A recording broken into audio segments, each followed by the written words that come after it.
Hello friends, Vardhan academy में आप सभी का स्वागत है। दोस्तों, आज की इस वीडियो में हम लोग यूपीएससी मेंस 2020 का पीएसआईआर मतलब political science and international relations का, ठीक है, जो पेपर 2 है उसको आज की वीडियो में हम लोग डिस्कस करेंगे। और इसका जो पेपर 1 है उसको हम लोग पहले ही डिस्कस कर चुके हैं। हाँ, उसका लिंक आपको डिस्क्रिप्शन में मिल जाएगा। इससे पहले जितने भी यूपीएससी मेंस के जितने भी पेपर हुए, लैंग्वेज के हों या जीएस के हों या एसए के हों, सारे हम लोग डिस्कस कर चुके हैं।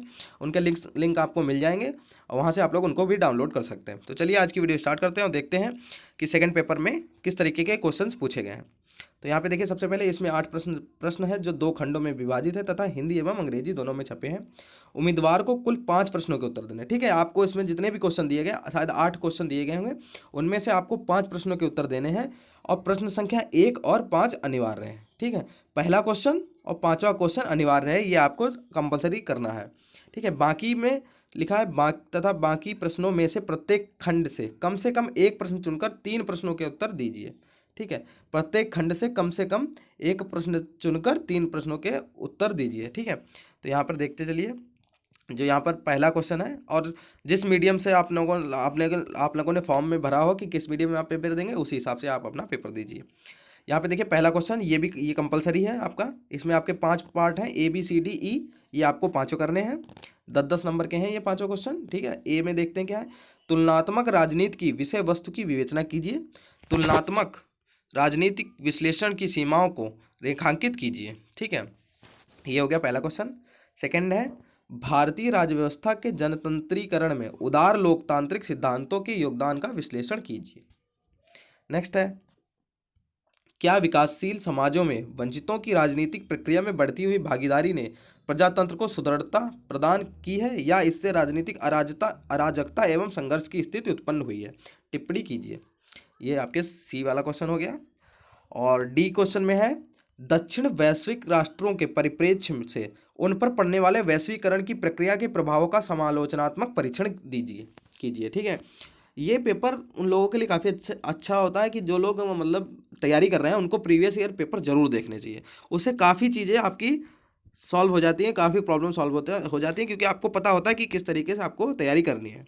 ठीक है, इसका जो लास्ट है फर्स्ट क्वेश्चन का ई वाला ऑप्शन पार्ट है, उसको देखते हैं। अंतर्राष्ट्रीय संबंधों के अध्ययन के लिए आदर्शवाद के दृष्टिकोण की मूल मान्यताएं क्या हैं? शांति स्थापना के लिए इसकी सतत प्रासंगिकता की व्याख्या कीजिए। ये आपका पहला क्वेश्चन हो गया और ये आपका कंपलसरी था। फिर ये देखिए, दूसरा क्वेश्चन है, इसको आप लोग देखिए। दूसरे क्वेश्चन का जो ए पार्ट है उसमें देखिए क्या है। इसमें शक्ति के संतुलन की संकल्पना की व्याख्या कीजिए। शक्ति के संतुलन को बनाए रखने के लिए कौन सी विभिन्न तकनीकें अपनाई जाती हैं? ठीक है, यहाँ पर बैलेंस ऑफ पावर के बारे में यहाँ पे कहा जा रहा है। नेक्स्ट है, सामूहिक सुरक्षा को लेकर यूएन चार्टर के सिद्धांतों के प्रचालन से संबंधित चुनौतियों का वर्णन कीजिए। नेक्स्ट है, चीन एवं अमेरिका के बीच की रणनीतिक प्रतिद्वंद्विता की दक्षिण एवं दक्षिण पूर्व एशियाई क्षेत्र के लिए विवक्षा मतलब मंशा क्या है? समालोचनात्मक विश्लेषण कीजिए। ठीक है, सेकंड क्वेश्चन पूरा हो गया। थर्ड क्वेश्चन है, विकासशील देशों के समक्ष चुनौतियों को संबोधित करने के लिए गुट निरपेक्ष आंदोलन को सुदृढ़ करने के तरीकों की विवेचना कीजिए। ठीक है, बी ऑप्शन है इसमें, उसका है, विश्व व्यापार संगठन के विवाद निष्पादन तंत्र में अमेरिका की भूमिका का समालोचनात्मक मूल्यांकन कीजिए तथा विश्व व्यापार संगठन के भविष्य के लिए इसकी मंशा बताइए। नेक्स्ट है, विकासशील राष्ट्रों द्वारा नव अंतर्राष्ट्रीय अर्थव्यवस्था न्यू इंटरनेशनल इकोनॉमिक ऑर्डर, ठीक है, की मांग की सार्थकता एवं महत्व की व्याख्या कीजिए। क्या वे भावी भविष्य में NIEO के उद्देश्यों को प्राप्त कर सकते हैं? ठीक है, अब फोर्थ क्वेश्चन को देखते हैं। फोर्थ क्वेश्चन में क्या है, संयुक्त राष्ट्र संघ के सुरक्षा परिषद में सुधारों के महत्व एवं इसकी तत्कालिकता की विवेचना कीजिए। संयुक्त राष्ट्र संघ के महासचिव अंतोनियो गुटेरेस द्वारा विकासशील राष्ट्रों के लिए दिए गए सुधार प्रस्ताव की प्रासंगिकता की व्याख्या कीजिए। नेक्स्ट है, बी ऑप्शन है इसमें, आर्थिक सहयोग एवं व्यापार के माध्यम से क्षेत्रीय शांति एवं सुरक्षा को बढ़ावा देने के लिए आसियान की भूमिका का समालोचनात्मक विश्लेषण कीजिए। ठीक है, यहाँ आसियान से संबंधित है। नेक्स्ट है, वैश्विक पर्यावरण संकट का सामना करने हेतु जलवायु परिवर्तन पर संयुक्त राष्ट्र संघ के फ्रेमवर्क कन्वेंशन कन्वेंशन की भूमिका तथा संयुक्त राष्ट्र संघ के अन्य मुख्य प्रयासों का परीक्षण कीजिए। ठीक है, ये फोर्थ क्वेश्चन हो गया। और जो फिफ्थ क्वेश्चन है ये सेक्शन बी में फिफ्थ क्वेश्चन है, ये भी आपका कंपलसरी, इसमें पांचों पार्ट आपको करने होंगे। ठीक है, इसमें पहला है 10-10 नंबर के, ये भी हैं सारे पार्ट।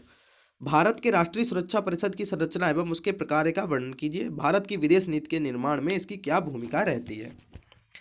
ठीक है, भारत की विदेश नीति में इसकी भूमिका पूछी गई इसमें।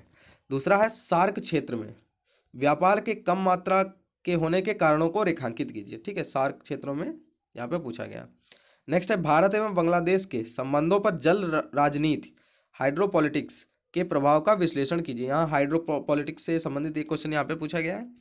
नेक्स्ट है नए नेपाली मानचित्र के हाल के प्रकाशन में गलत तरीके से भारतीय भूखंड को नेपाल का हिस्सा दर्शाया गया है। इस संदर्भ में भारत एवं नेपाल के संबंधों के भविष्य की संभावनाओं का विवेचना कीजिए। यहाँ पे देखिए करंट से ही ये संबंधित क्वेश्चन है, क्योंकि काफ़ी चर्चा में रहा था ये भी वाकया है वो। तो यहाँ पर इसमें भारत एवं नेपाल के संबंधों के भविष्य की संभावनाओं की विवेचना के लिए यहाँ पे पूछा गया। नेक्स्ट है सीमा पार आतंकवाद क्रॉस बॉर्डर टेररिज्म कैसे दक्षिण एशिया में शांति एवं सुरक्षा की उपलब्धियों को बाधित करता है। ठीक है, आतंकवाद से संबंधित यहाँ पे एक क्वेश्चन है।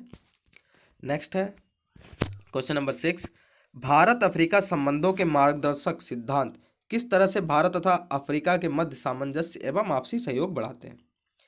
6 का बी ऑप्शन देखते हैं। भारत एवं जापान के बीच हाल ही में हुई संधि या acquisition and cross servicing agreement ACSA की उल्लेखनीय विशेषता क्या है। यह भारत की सुरक्षा चिंता का समाधान कैसे करेगा। सी ऑप्शन है भारत एवं अमेरिका के सामरिक साझेदारी के महत्व तथा भारत की सुरक्षा एवं राष्ट्रीय प्रतिरक्षा के लिए इसके निहितार्थ की विवेचना कीजिए। ठीक है, नेक्स्ट है वास्तविक नियंत्रण रेखा line of actual control LAC। ठीक है, पर हाल की भारत एवं चीन के बीच उभरती हुई चुनौतियों से निपटने के लिए भारत की रक्षा एवं विदेश नीतियों की विकल्पों की व्याख्या कीजिए। एकदम ये चीज़ें लगभग करंट से ही संबंधित यहाँ पर पूछी गई हैं।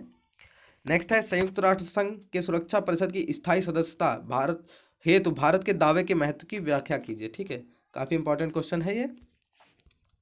सी ऑप्शन है भारत के पड़ोस से उभरती हुई सामरिक चुनौतियों के संदर्भ में भारत द्वारा परमाणु हथियारों के प्रथम प्रयोग न करने नो फर्स्ट यूज की नीति की प्रभाविकता की विवेचना कीजिए। काफ़ी अच्छा, ये भी क्वेश्चन काफ़ी अच्छा है।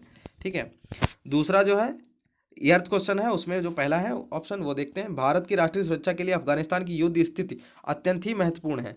यदि अमेरिका अफगानिस्तान से निकल गया एवं जिहादी वहां विजित हुए तो भारत को उभरते हुए आतंकवाद का सामना करना पड़ेगा। टिप्पणी कीजिए। ठीक है, बी ऑप्शन है भारत एवं इजराइल के बीच 2014 के सहयोग के मुख्य सेक्टरों को चिन्हित कीजिए। दोनों राष्ट्रों के बीच द्विपक्षीय संबंधों को सुदृढ़ बनाने में इनके सहयोग के महत्व का परीक्षण कीजिए। लास्ट है, ठीक है, लास्ट क्वेश्चन है आपका अर्थ का सी, उभरती हुई वैश्विक व्यवस्था वर्ल्ड ऑर्डर को दिशा एवं स्वरूप प्रदान करने में भारत की भूमिका का समालोचनात्मक परीक्षण कीजिए। ठीक है, हमेशा इसमें समालोचनात्मक ही परीक्षण पूछा जाता है। ठीक है, तो ये पूरा पेपर हम लोगों ने देख लिया है। इसको मैं अपने टेलीग्राम पे अपलोड कर दूंगा, जहाँ से आप लोग इसकी PDF प्राप्त कर सकते हैं। उसका डिस्क्रिप्शन में इसका लिंक दे दूंगा, और इसके बाद अन्य जितने भी पेपर हैं ऑप्शनल, उनको भी मैं अपने चैनल पे अपलोड कर दूंगा। तो दोस्तों, आज की वीडियो देखने के लिए धन्यवाद, और मिलते हैं अपनी नेक्स्ट वीडियो में। तब तक के लिए नमस्कार।